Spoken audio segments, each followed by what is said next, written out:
پنځه غوره او پوځي طاقت لرونکي اسلامي هیوادونه. سلامونه او نیکې هیلې ملګرو. په دې ویډیو کې تصمیم لرو چې د اسلامي نړۍ پنځه غوره نظامي طاقت لرونکي هیوادونه په شمول د افغانستان در وپېژنو.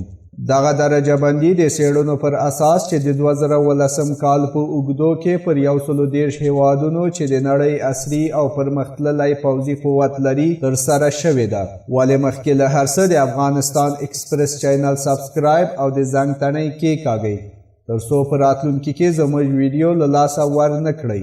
پنځم، ایران د هغه راپور پر اساس چې د ګلوبل فایر پاور د موسسې لخوا په 2018 کال کې خپور شوی لیکي چې ایران په اسلامي هیوادونو کې پنځم او په نړۍ کې 21م نظامي طاقت لرونکی هیواد دی.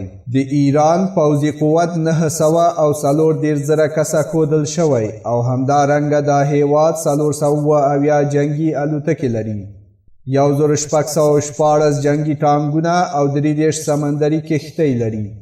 د دې هیواد کلنۍ پوځي بودیجه 6 میلیارده او 300 میلیونه ډالره اټکل شوې ده. څلورم،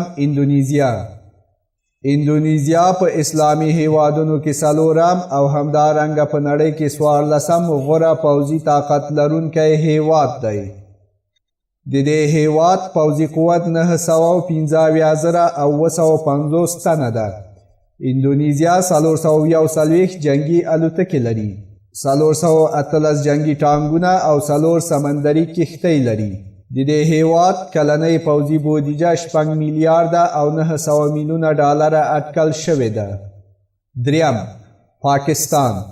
پاکستان په اسلامي هیوادونو کې دریم او په نړیواله کچه د دې هیواد نظامی قوت 14م مقام خپل کړی دی. د پاکستان پوځي قوت 919,000 تنه دی. دا هیواد 951 جنگي الوتکې لري، 2940 جنگي ټانګونه او 8 سمندري کښتۍ لري.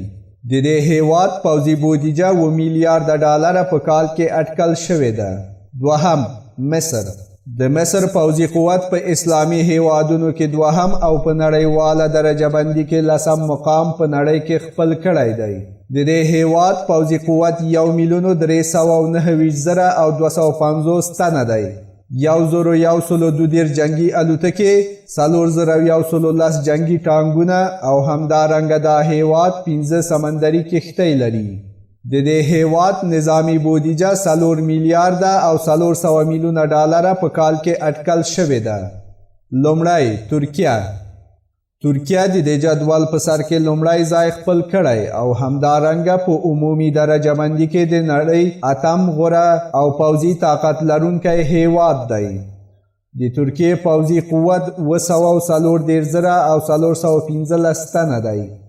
همدارنګه دا هیواد 118 جنگي الوتکې، 2445 ټانګونه لري، همدارنګه 12 سمندري کښتۍ لري.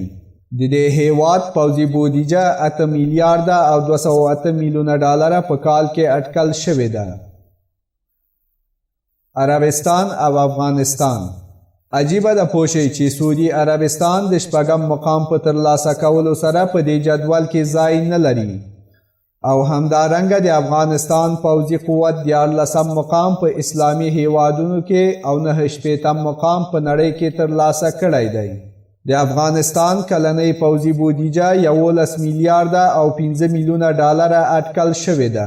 د دې هیواد نظامی قوت 200,000 کسه دی، 215 جنگي الوتکې لري او همدارنګه 9522 ټانګونه او جنگي موټر لري.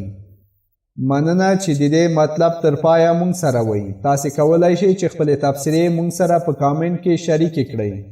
ستاسو د تبصرو او وړاندیزونو په هیله